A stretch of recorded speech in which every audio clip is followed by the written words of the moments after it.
रतन टाटा का नाम भारतीय उद्योग जगत में सम्मान और प्रतिष्ठा के साथ लिया जाता है, लेकिन उनकी व्यावसायिक सफलता के साथ साथ उनकी निजी जिंदगी और खासकर उनकी प्रेम कहानियां भी लोगों के लिए हमेशा जिज्ञासा का विषय रही हैं।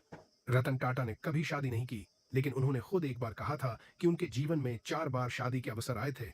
इन 4 प्रेम कहानियों के बारे में विस्तार से जानकारी उनकी निजी और भावनात्मक जीवन की झलक पेश करती है। आइए इन 4 प्रेम कहानियों पर विस्तार से नजर डालते हैं। एक, पहली प्रेम कहानी अमेरिका में पढ़ाई के दौरान। रतन टाटा की पहली प्रेम कहानी उनके जीवन के शुरुआती दिनों से जुड़ी है। जब वे अमेरिका में कॉर्नेल यूनिवर्सिटी में आर्किटेक्चर की पढ़ाई कर रहे थे, उस दौरान वे एक अमेरिकी लड़की के साथ रिश्ते में थे। यह उनके जीवन का वह समय था जब वे अमेरिका की संस्कृति और जीवन शैली को समझ रहे थे और उस लड़की के साथ उनका रिश्ता काफी मजबूत हो गया था। उन्होंने अपनी इस प्रेमिका के साथ शादी करने का भी सोचा था, लेकिन इसी दौरान रतन टाटा को भारत वापस लौटना पड़ा क्योंकि उनके किसी पारिवारिक सदस्य की तबीयत खराब हो गई थी और परिवार को उनकी जरूरत थी। रतन टाटा ने सोचा था कि वे भारत में कुछ समय बिताने के बाद वापस अमेरिका लौट जाएंगे और फिर अपने रिश्ते को आगे बढ़ाएंगे। हालांकि उसी समय भारत और चीन के बीच 1962 में युद्ध हो गया और रतन टाटा का अमेरिका लौटना मुश्किल हो गया। उनकी प्रेमिका ने भी भारत आने का प्रस्ताव दिया था, लेकिन उस समय परिस्थितियों के कारण यह संभव नहीं हो पाया और इस तरह उनकी पहली प्रेम कहानी अधूरी रह गई। रतन टाटा ने एक इंटरव्यू में बताया था कि यह उनके जीवन का महत्वपूर्ण हिस्सा था और शायद उनकी पहली सच्ची मोहब्बत भी, लेकिन पारिवारिक जिम्मेदारियों और अन्य परिस्थितियों ने इस रिश्ते को आगे नहीं बढ़ने दिया। दो, दूसरी प्रेम कहानी भारत में एक महिला के साथ रिश्ता। रतन टाटा की दूसरी प्रेम कहानी भी उनके जीवन का एक महत्वपूर्ण हिस्सा रही है। यह कहानी उस समय की है जब वे भारत लौट आए थे और अपने परिवार के व्यवसाय से जुड़े हुए थे। इस दौरान उनका रिश्ता एक भारतीय महिला के साथ जुड़ा। यह प्रेम कहानी काफी सीरियस थी और दोनों के बीच गहरा भावनात्मक लगाव था। रतन टाटा और उनकी इस प्रेमिका के बीच रिश्ते को लेकर परिवार और दोस्तों के बीच भी चर्चा थी और माना जा रहा था कि वे दोनों जल्द ही शादी कर लेंगे। लेकिन फिर एक बार रतन टाटा की जिम्मेदारियों और करियर की प्राथमिकताओं के कारण यह रिश्ता आगे नहीं बढ़ सका। रतन टाटा के बिजनेस और काम के प्रति गहरे समर्पण ने उनके निजी जीवन में मुश्किलें पैदा कर दी और इस रिश्ते का अंत हो गया। तीन, तीसरी प्रेम कहानी अंतर्राष्ट्रीय महिला के साथ। रतन टाटा की तीसरी प्रेम कहानी एक अंतर्राष्ट्रीय महिला से जुड़ी है जिसकी जानकारी बहुत सीमित है। इस रिश्ते के बारे में मीडिया में बहुत कम जानकारी है, लेकिन यह कहा जाता है कि रतन टाटा और यह महिला एक दूसरे के काफी करीब थे। यह प्रेम कहानी भी उनके जीवन के एक निजी और महत्वपूर्ण पहलू को उजागर करती है। हालांकि इस रिश्ते के बारे में ज्यादा जानकारी उपलब्ध नहीं है, लेकिन यह कहा जाता है कि रतन टाटा और उस महिला के बीच गहरी मित्रता और भावनात्मक जुड़ाव था, लेकिन अन्य कारणों से यह रिश्ता भी शादी में तब्दील नहीं हो सका। रतन टाटा के काम और उनकी जिम्मेदारियों के प्रति समर्पण ने फिर से उनके निजी जीवन को प्रभावित किया और यह प्रेम कहानी भी अधूरी रह गई। चौथी प्रेम कहानी पारिवारिक रिश्ते के कारण टूटे रिश्ते।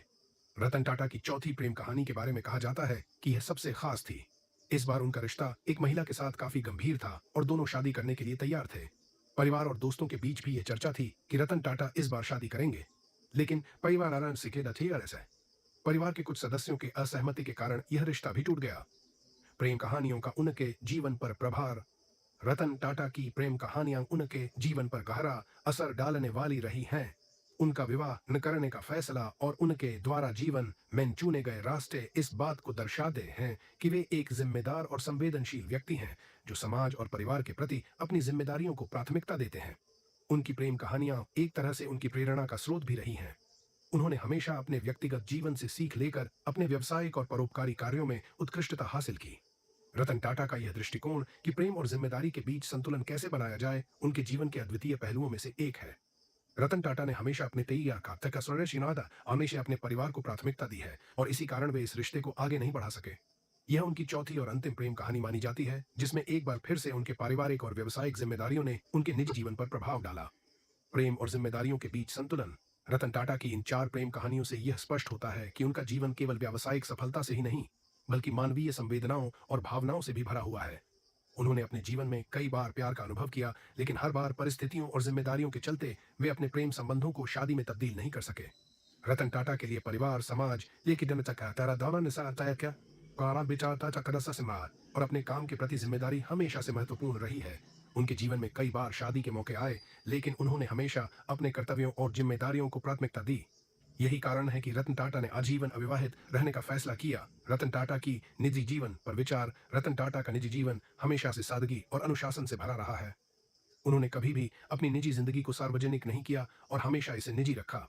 उनके प्रेम कहानियों के बारे में भी जितनी जानकारी उपलब्ध है वह उनकी विनम्रता और एकांत प्रियता को दर्शाता है। रतन टाटा एक बेहद संवेदनशील और निजी व्यक्ति हैं जो अपने निजी जीवन को चर्चा का विषय बनाना पसंद नहीं करते। वे अपने निजी रिश्तों को लेकर हमेशा बहुत सतर्क और सावधान रहे हैं और यही वजह है कि उनकी प्रेम कहानियों के बारे में सीमित जानकारी ही उपलब्ध है। निष्कर्ष, रतन टाटा की 4 प्रेम कहानियां उनके जीवन के उस मानवीय पक्ष को उजागर करती हैं जिसे आमतौर पर लोग नहीं जानते। उन्होंने अपने जीवन में कई बार प्रेम का अनुभव किया, लेकिन हर बार पारिवारिक जिम्मेदारियों या काम की प्राथमिकताओं ने उनके प्रेम संबंधों को प्रभावित किया। रतन टाटा की ये प्रेम कहानियां यह भी दर्शाती हैं कि वे एक सच्चे, ईमानदार और जिम्मेदार व्यक्ति हैं, जिन्होंने हमेशा अपने कर्तव्यों को पहले रखा।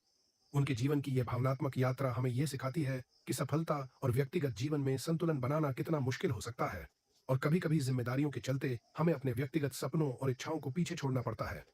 रतन टाटा की प्रेम कहानियां उनके व्यक्तित्व की गहराई को दर्शाती हैं और यह भी बताती हैं कि वे न केवल एक महान व्यवसायी हैं, बल्कि एक संवेदनशील और भावनात्मक इंसान भी हैं, जिन्होंने अपने जीवन में प्रेम को अनुभव किया है, लेकिन हमेशा अपने सिद्धांतों और जिम्मेदारियों को सर्वोपरि रखा है।